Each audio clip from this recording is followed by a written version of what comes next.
अगर आपको ये पता चल जाता है कि कोई आपसे प्यार करता है तो इससे आपका दिल सॉफ्टन अप होना चाहिए या हार्डन्ड होना चाहिए? सॉफ्टन होना चाहिए ना। कि अगर आपको ये पता चल जाए कि मुझसे प्यार करता है यार, ये माँ मेरी मुझसे प्यार करती है, ये बाप मेरा मुझसे प्यार करता है, ये बीवी मुझसे, खामद मुझसे प्यार करता है, लेकिन लोग इस चीज़ को बतौर कुश्ता खा लेते हैं। जब उन्हें पता चलता है कि कोई प्यार करता है तो वो उसको कुश्ते की तरह महसूस करते हैं। जब भी किसी को पता होता है ना कि मुझसे प्यार किया जाता है, मुझे क्लेम किया जाता है, मेरे लाड देखे जाते हैं, तो फिर किंग बेबी क्या करता है? वो कहता है कि चलो फिर ये मौका है कि मैं अपनी शर्तें ठीक।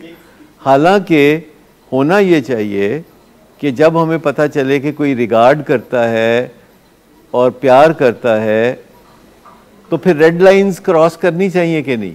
रेड लाइंस क्रॉस करनी चाहिए या लिहाज कर देना चाहिए? लेकिन अमूमन रेड लाइंस क्रॉस की जाती हैं जब पता चल जाता है कि कोई मेरा रिगार्ड करता है और कोई मुझसे प्यार करता है, तो फिर लोग रेड लाइंस क्रॉस करते हैं।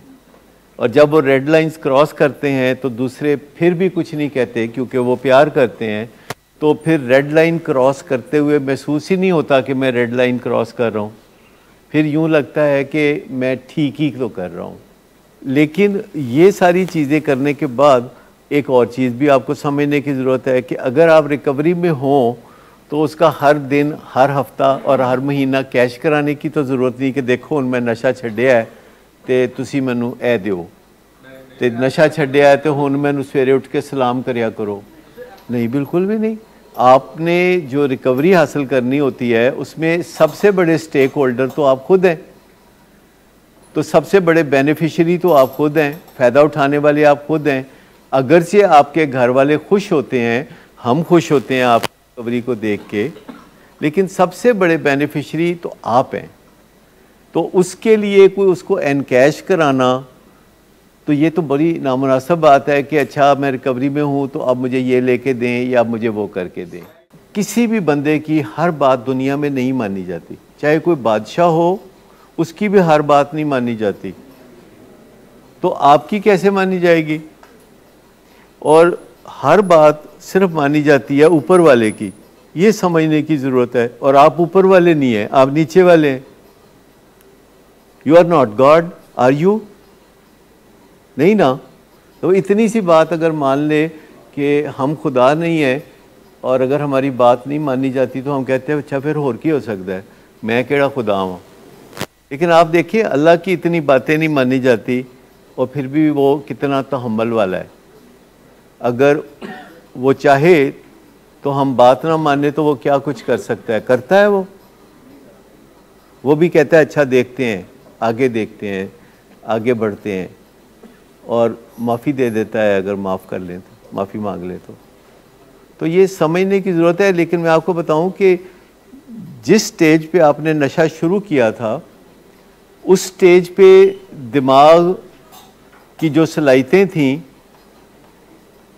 वो बढ़ानी पड़ेंगी माइंड के ऊपर काम करके, क्योंकि जब आप माइंड पे काम करते हैं तो वो आगे ब्रेन को सिखाता है। अगर आप माइंड पे काम नहीं करते तो ब्रेन की ग्रोथ रुक जाती है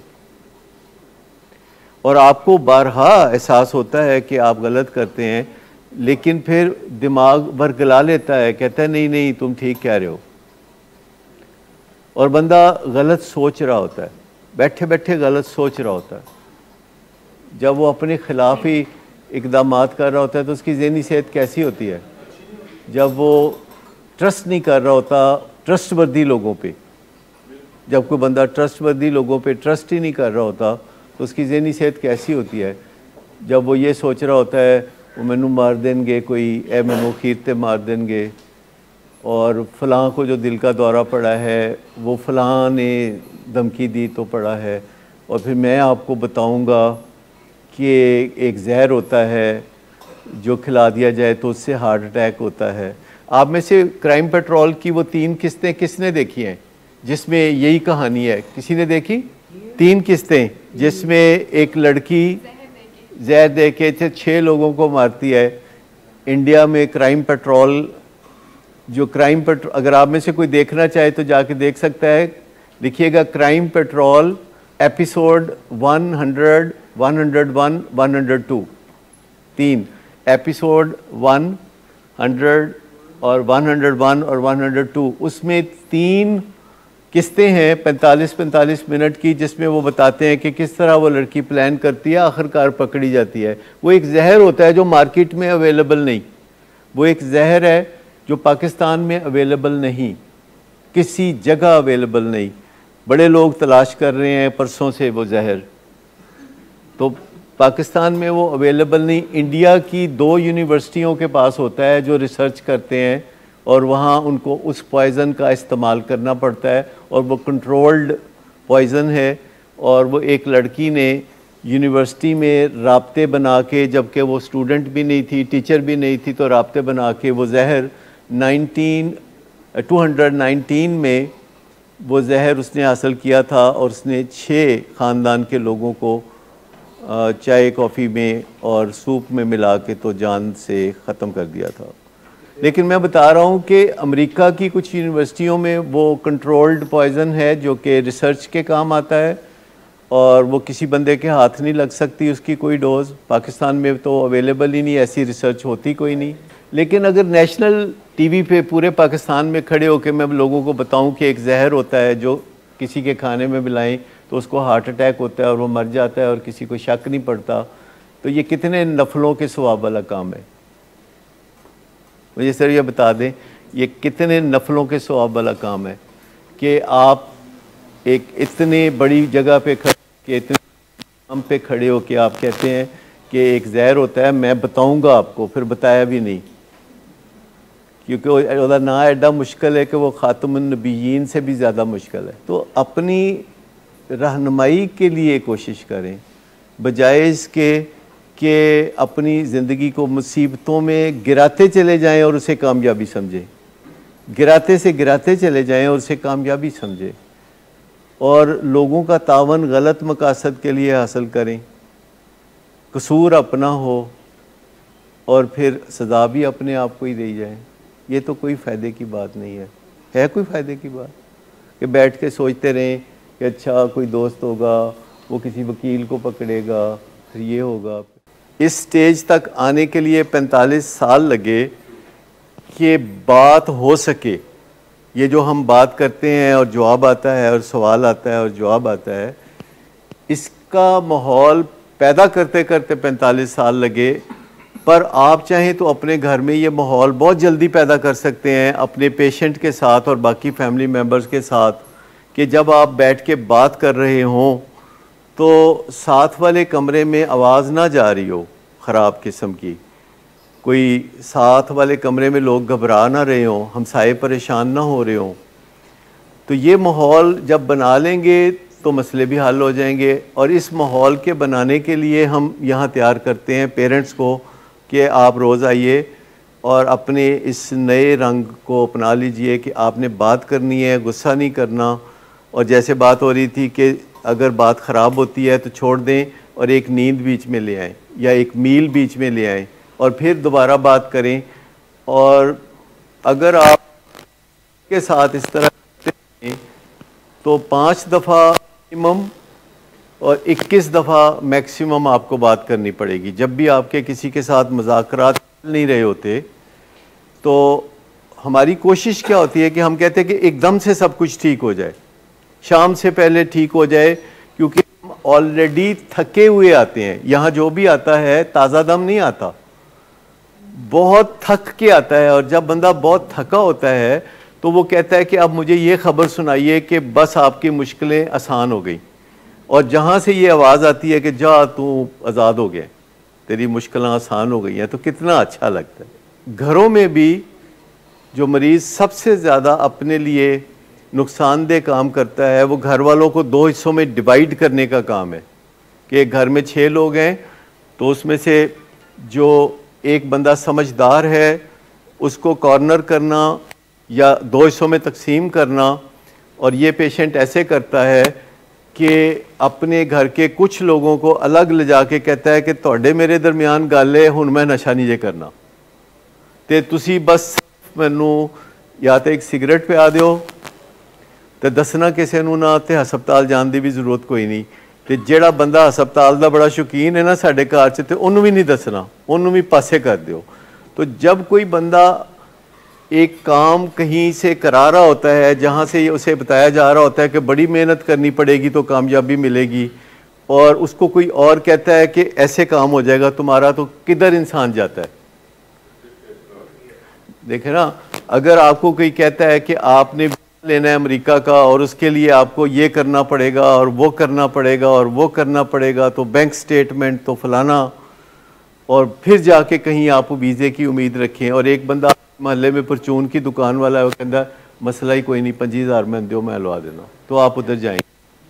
तो घर में भी जब एक बंदा जिससे काम फंसा हुआ है वो कहता है कि जी मैं कम कर देना ताड़ा, मैं नहीं करांगा नशा हुन, ते तुसी इन्ने लम्बे चक्कर च पवो ही ना, ते तुसी बस एक सिगरेट मैनू रोज़ अलाउ कर दो, बस एक सिगरेट सवेरे उठदे दे दिया करो, एक दोपहर नूं ते एक शाम नूं, ते मैं जावांगा ही नहीं किधरे, तो मैं घर ही बैठांगा, तो जो मैं कहां मैनू KFC जरूर मंगा देना।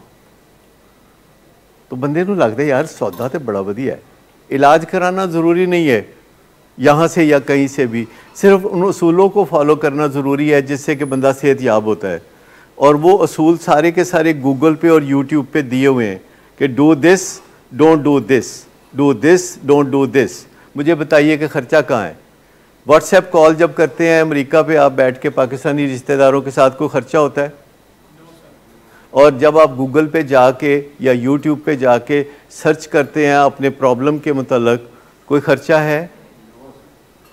तो ये सारी बातें जो हैं आप समझ लें। आज जाके आप गूगल पे चले जाएं और सिर्फ पूछ लें कि डूज़ एंड डोंट्स क्या हैं।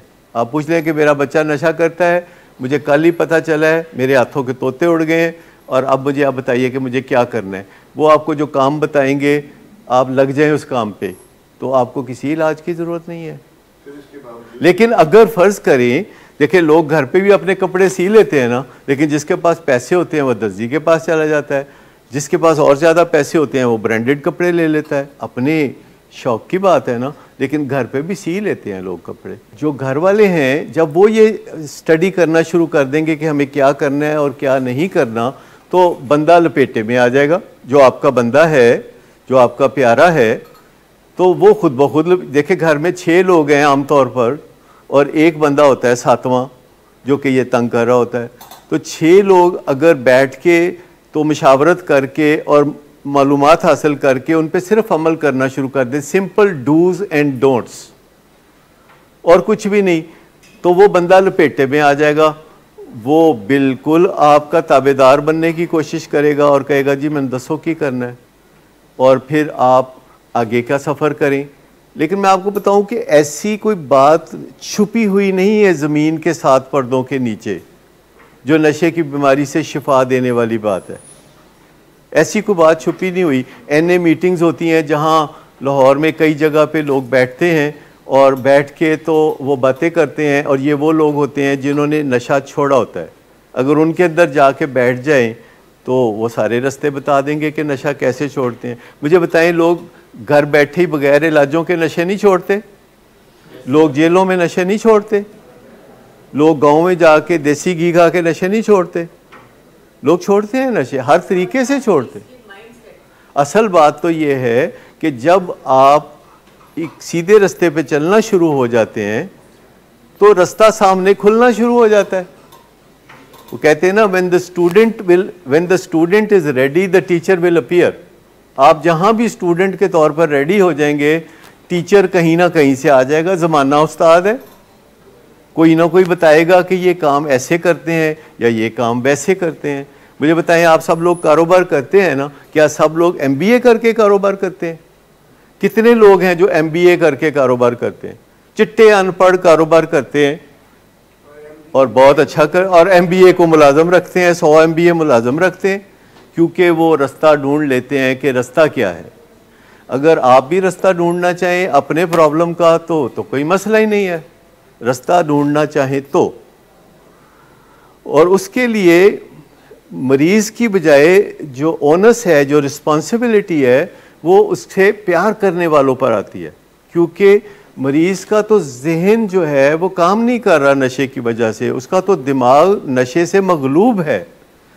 तो इलाज का या सुधार का फैसला तो मरीज़ के इर्द गिर्द कोई मोहब्बत करने वाला दिल होगा तो वहाँ से उभरेगा।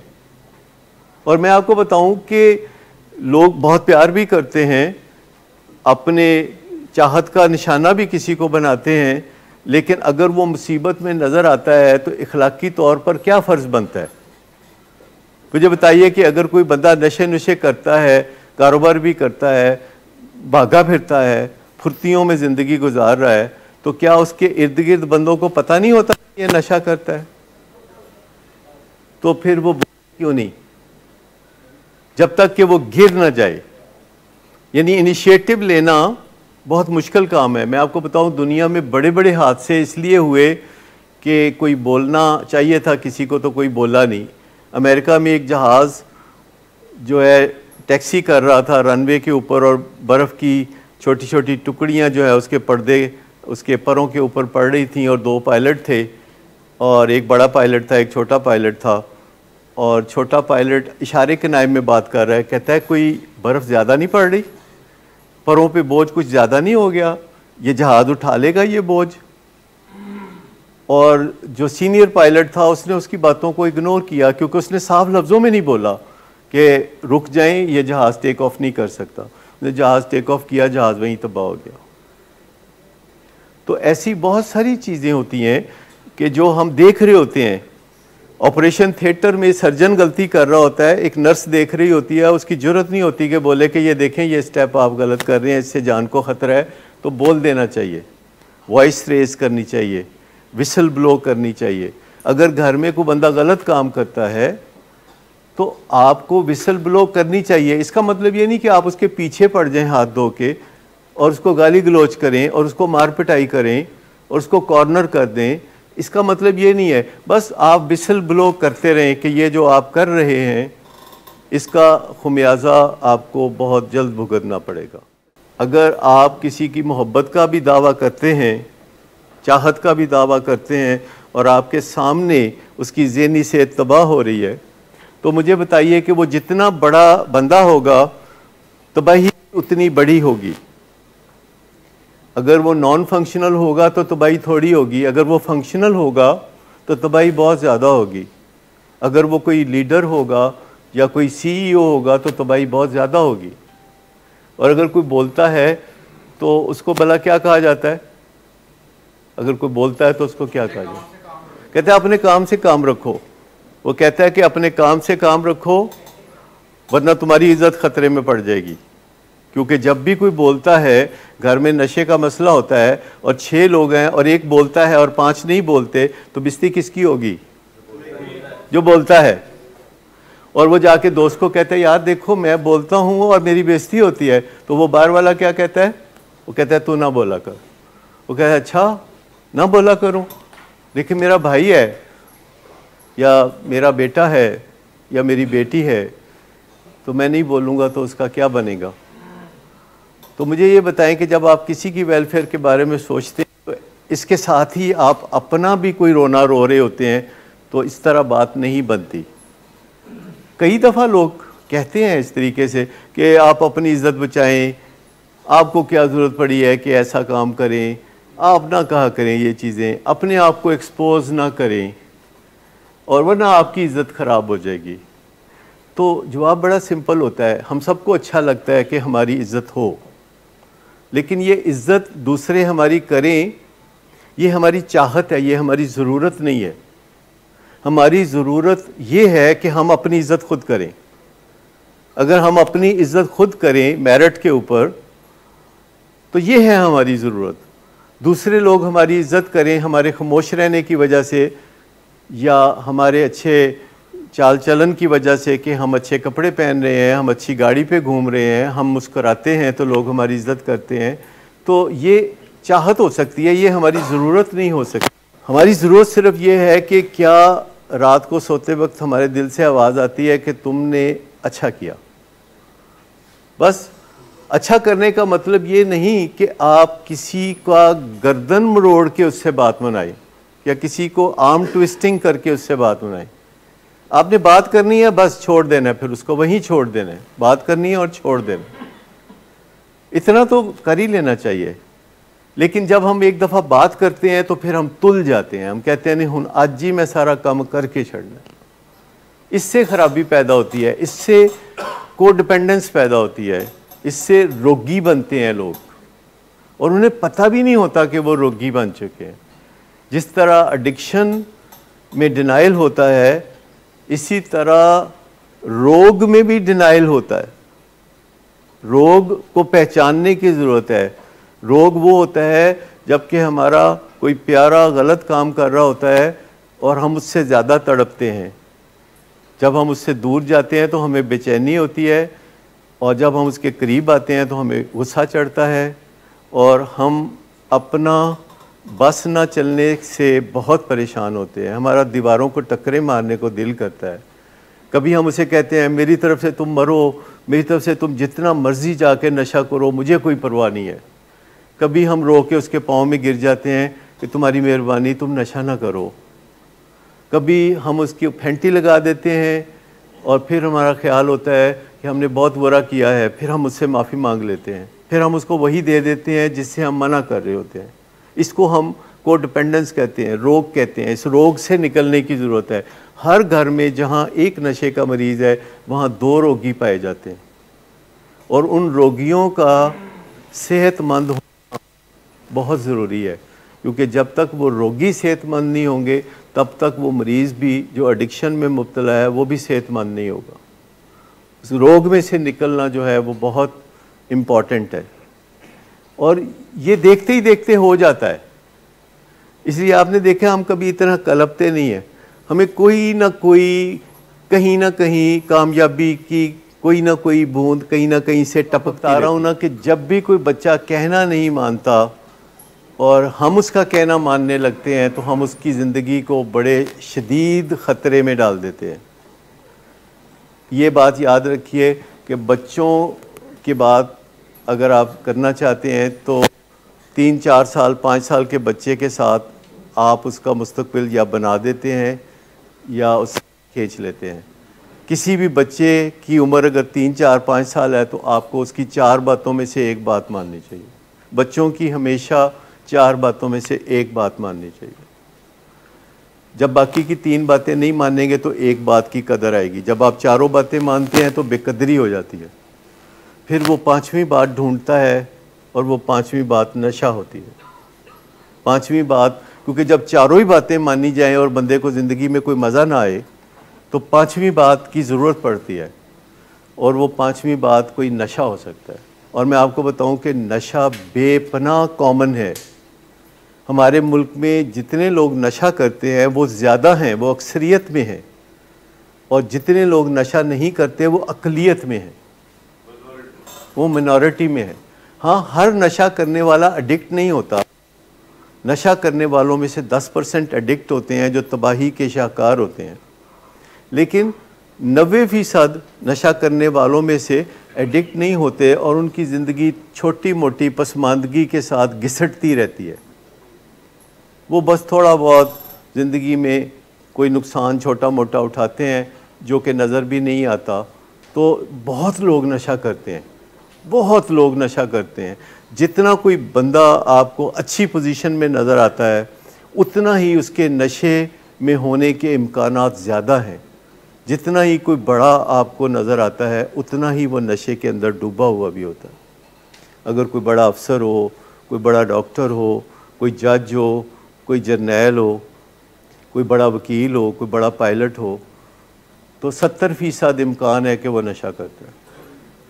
लेकिन मैं आपको बताऊं कि ये जो बचपन से आप 4 में से एक बात माने और बाकी 3 ना माने तो उसके अंदर टॉलरेंस पैदा हो जाती है और जो बात उसकी मानी जाती है उसका मज़ा 4 गुना हो जाता है और जो बात नहीं मानी जाती उसको वो महसूस नहीं करता, क्योंकि उसके अंदर वो टॉलरेंस पैदा हो जाती है 4 में से एक बात। और जो मियाँ बीवी होते हैं वो 4 में से 2 बातें एक दूसरे की माने, 2 ना माने 2 माने, तो उनका बैलेंस अच्छा रहता है। ये एक ऐसा रिश्ता है जिसमें 4 में से 2 बातें अगर मान ली जाएं और 2 ना मानी जाएं तो अच्छा बैलेंस चल सकता है। और अपनी जो बातें माननी होती हैं, जो अपनी बातें माननी होती हैं, वो हमने 4 में से 3 माननी होती हैं। अपनी भी चारों बातें नहीं माननी चाहिए। हर वक्त जो दिल चाहे मत माने।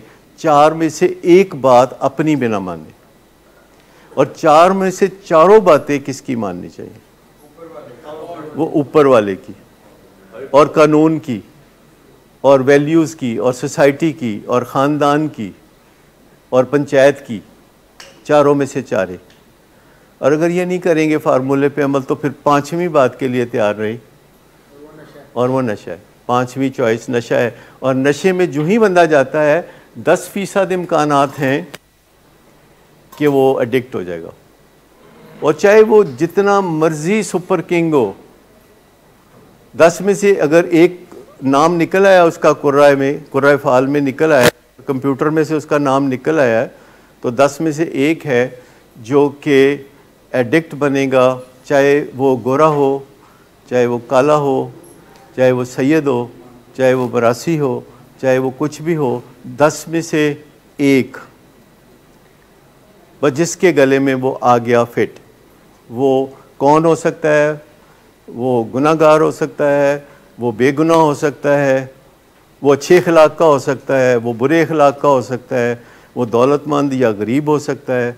लेकिन अगर उसके नाम कुर्रा निकल आया है तो वो एडिक्ट हो जाएगा, क्योंकि ये उसकी मर्ज़ी पे डिपेंड नहीं करता। ये उसके जिस्म के अंदर एक इनहेरेंट ख़राबी है जिसकी वजह से ऐसा होता है। ये हमारी सोसाइटी में नहीं बढ़ रही, सिर्फ ये इंडियन सोसाइटी में, ये अफ़गानी सोसाइटी में, ये यूरोपियन और अमेरिकन सोसाइटी में सब जगह बढ़ रही है। और इसमें जोग्राफिकल फैक्टर ज़्यादा नहीं है, हिस्टोरिकल फैक्टर ज़्यादा हैं कि लाइफ वैसी नहीं रही जैसी कि 100 साल पहले थी या 200 साल पहले थी। लाइफ अब ज़्यादा स्किल्स मांगती है। 300 साल पहले लाइफ स्किल्स नहीं मांगती थी। अब लाइफ तेज़ है और वो ज़्यादा स्किल्स मांगती है। और जब हमारे पास वो स्किल्स नहीं होती तो शॉर्टफॉल कौन सी चीज़ पूरा करती है? शॉर्टफॉल फिर नशा पूरा करता है। आप याद रखें कि अभी भी अगर आप किसी गांव में चले जाएं, लाहौर से वापस चकगाह 42 चले जाएं, तो ज़्यादा स्किल्स नहीं चाहिए। अभी भी वहाँ फूफो के घर जाके तो रहना शुरू कर दें। फूफो मजाल है कभी पूछे कि काका तू वापस किधर जाना है? तो लाहौर में अब कोई रहता है फूफो के घर, मामू के घर? किसी के पास टाइम ही नहीं है। मेहमान आता है तो आप सोच रहे होते हैं कि अच्छा यार 6 बजे तक चला जाएगा। तो लाइफ बदल गई है। तो हमें, मैं नहीं कह रहा लाइफ बुरी हो गई है, लाइफ बहुत अच्छी हो गई है, लाइफ बहुत प्रोडक्टिव हो गई है। और लेकिन जो इस सदी की स्किल्स हैं, ये जो 21वीं सदी और ये जो 22वीं सदी और ये जो 20वीं सदी हम कहते हैं, तो हर सदी के करैक्टरिस्टिक्स होते हैं। हमारे दादा जैसे रहते थे, हमारे अब्बा जैसे रहते थे, हम जैसे रहते हैं, और हमारे बच्चे और पोते जैसे रहेंगे, उसमें फ़र्क आएगा। और ये गैप जो है बढ़ता जा रहा है, जिसे जनरेशन गैप कहते हैं। इस जनरेशन गैप से प्रॉब्लम होते हैं कि इंसान को ये 5वीं चॉइस लेनी पड़ती है, 5th चॉइस, कि वो पूरा करना चाहता है। हाँ, शॉर्टफॉल होगा, वो उसको पूरा, रात को नींद पूरी नहीं करेंगे, सुबह आपने दफ्तर जाना है, क्या करेंगे मुझे बताइए? चाय कॉफ़ी लेंगे आप, शाम को टेंशन के साथ घर वापस आएंगे तो क्या करेंगे? शाम को आप अल्कोहल लेंगे। ठीक, तो जब आपको गुजारा नहीं चलेगा स्टिमुलेंट्स के बगैर और डिप्रेसेंट्स के बगैर, तो फिर नशे हमारी ज़िंदगी में दाखिल हो जाते हैं। तो आजकल आप देख लीजिए कि लोग सोना कितना कोई मुश्किल सा काम समझते हैं। रात को 3 बजे आप देखें घरों के अंदर बत्तियां जगमग जगमग होती हैं, और सुबह 10 बजे 11 बजे 12 बजे सोए होते हैं लोग। लिबर्टी मार्केट में 12 बजे तक ना दुकानदार आते हैं ना ग्राहक आता है, और फिर रात को देर तक ये सिलसिला चलता रहता है। तो इन चीज़ों से जो इंसान के अंदर बायोकेमिकल ख़राबियाँ पैदा होती हैं, उसको क्विक फिक्स कैसे करते हैं, जुगाड़ कैसे लगाते हैं। और रात को जब हम जागते हैं तो फिर हम भूखे तो नहीं बैठे रहते, फिर हम फूड पांडा मंगाते हैं, फिर हम पिज़्ज़ा मंगाते हैं, क्योंकि नींद का नेमुल बदल जुगाड़ जो है वो खुराक है। अगर हम सोते नहीं तो फिर हम कुछ खाना चाहेंगे, खाएंगे तो फिर हम चाय पीना चाहेंगे, फिर कॉफ़ी पीना चाहेंगे, फिर हम टीवी ऑन कर लेंगे, फिर और कुछ नहीं तो आपस में लड़ना शुरू कर देंगे, कुछ ना कुछ तो चलता रहेगा। तो ये जो लाइफस्टाइल की ख़राबी है, जो आपका सवाल था कि ये जो लाइफस्टाइल की ख़राबी है ये नशों की राह हमवार करती है। 45 साल में हमारे देखते देखते नशे घर घर की कहानी बन गए।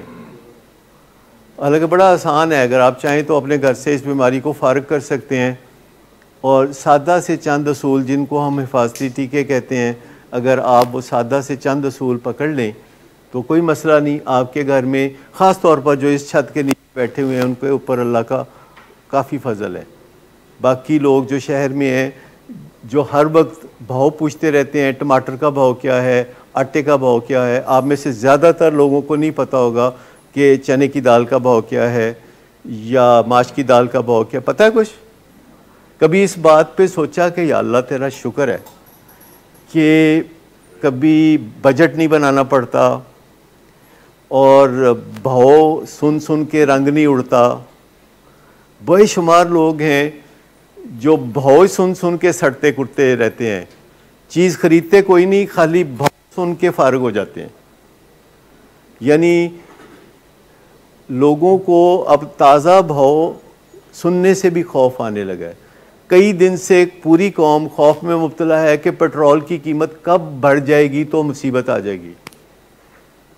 आप में से कोई नहीं होगा जिसको पेट्रोल की कीमत के बढ़ने का फिक्र हो, लेकिन मैं आपको बताऊं कि ऑनेस्टली आप में से कोई नहीं है कि जिसको इस बात का फिक्र हो कि जो पेट्रोल अभी 150 रुपए का मिलता है पर लीटर, वो 250 का होने जा रहा है आने वाले चंद दिनों के अंदर। तो ये काफ़ी नहीं है आपके लिए कोई ग्रेटिट्यूड में जाने के लिए कि यार बात तो कोई है ना, कोई फजल तो है ना, तो फिर एक दूसरे के साथ मुस्कुरा के भी नहीं देख सकते, फिर एक दूसरे के साथ थोड़ा प्यार का माहौल भी नहीं बना सकते, फिर नफ़रतों को परवान चढ़ाना क्या ज़रूरी है? ये थोड़ा सा सोचने की बात है।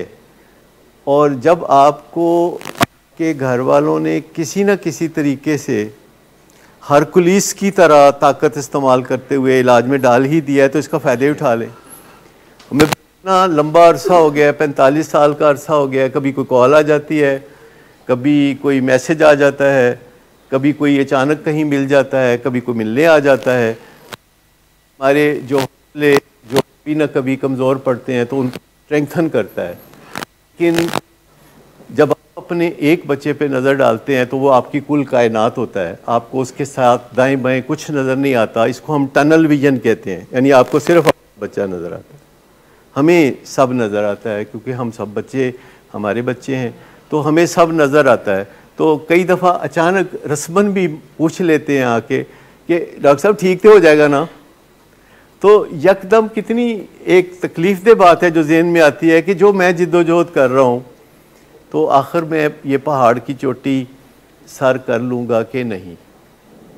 Most of the time you are optimistic, लेकिन once in a blue moon आपके जहन में आ जाती हैं ना ये बातें, क्योंकि कहीं ना कहीं रिश्ते में अभी वो सुधार नहीं आया कि जब आप अपने बेटे से बात करें तो आपको इत्मीनान हो, क्योंकि बेटा अभी उस रिश्ते में पड़ा ही नहीं जिसमें वो अपने माँ के सुकून के लिए कोशिशें करे। बल्कि अगर उन्हें नमाज़ पढ़न जाना है ना तो तुसी पूछोगे ना कि कित्थे जा रहे हैं, तो उन्हें यह नहीं कहना मैं नमाज़ पढ़न जा रहा, वो कहता है इधर ही जा रहे हैं किधरे मेरी माँ को खुशी ना हो जाए। क्यों जी, ऐसा होता है ना कभी कभी कि माँ को किधरे खुशी ना हो जाए। ये एक रिश्ते के बिगाड़ की निशानी है कि इतना होता है रिश्ता अपने माँ से या अपने बाप से कि जो नेकी का काम करने का प्रोग्राम होता भी है, बंदा कहता है मेरी माँ को पता ना लगे, किधरे वो खुश ना हो जाए। तो आपने मुझे कहा कि इतनी हॉस्टिलिटी है उसके अंदर कि मैं परेशान हो जाती हूँ। मैंने कहा कब? आपने कहा कल और परसों, मैंने कहा कल और परसों वो मुझे मिला, मेरा दिल खुश हो गया। यही कहा था ना आपको, ये बैठा हुआ सामने। कल और परसों मिलके आपने मुझसे कैसे बात की थी, अपोलोजाइज किया था, मैंने अपोलॉजी तो नहीं मांगी थी ना, आपने खुद ही किया। आपने कहा डॉक्टर साहब आप फिक्र ना करें, मैं बहुत अच्छा हो जाऊंगा, मैं ठीक ठाक हो जाऊंगा। हालांकि I was tough on you, याद है ना? तो मुझे आप प्यार निछावर कर रहे थे मेरे ऊपर, तो माँ क्यों नहीं कर रहे थे बीच में से कुछ बचा के? तो कोई एक आध लड्डू बचा लिया करें माँ के लिए भी। इतनी सी बात ही है ना कि माँ के साथ रिश्ते को सुधारने के लिए कुछ ना कुछ जिद्दोजहद है जो करते रहें। तो मैं आपको उसकी बुनियाद पे कह रहा था हाँ हाँ ठीक हो जाएगा, क्योंकि वो मुझे भी मिलता है और वो आपको भी मिलता है। लेकिन वो मुझे जब मिलता है तो वो और तरह से मिलता है, क्योंकि मेरे साथ उसका रिलेशनशिप ग्रो कर रहा है बेहतरीन, आपके साथ भी कर रहा है लेकिन स्पीड स्लो है। तो आप अपने हिस्से का काम करें ताकि वो आपकी खुशियों का तलबगार हो जाए, ताकि उसके दिल में ये तमन्ना हो कि मैं कोई ऐसा काम करूं कि मेरी माँ खुश हो जाए। बीसियों ऐसे छोटे छोटे एक्ट्स हैं जो कि आप रास्ते में कर सकते हैं मंजिल पर पहुंचने से पहले। ऐसे ही कंधे पे हाथ रख देने से, ऐसे ही मुंह चूम लेने से माँ का या बाप का, तो फ़र्क पड़ जाएगा ना बहुत ज़्यादा। बड़ी बातें नहीं, अभी तो मैं उन बातों की तरफ नहीं कह रहा कि हिमालय की चोटी को सर कर ले, नहीं, ऐसे ही करीब से गुजर जाएं तो माँ को अच्छा लगे। क्योंकि बहुत मसले होते हैं घर में कि जब हमारा प्यारा नशे की बीमारी में होता है तो जब नज़र आता है हमें टेंशन होती है, हमें बेचैनी सी लग जाती है कोई। और रिकवरी का मतलब ये है कि जब आपका बच्चा सामने नज़र आए तो आपको बेचैनी लगे, आपको ठंड पड़ जाए। आप उसका फिर अल्ट्रासाउंड ना करें, एक्सरे ना करें उसका, आपको पता हो कि ये देखो इसके चेहरे पर है।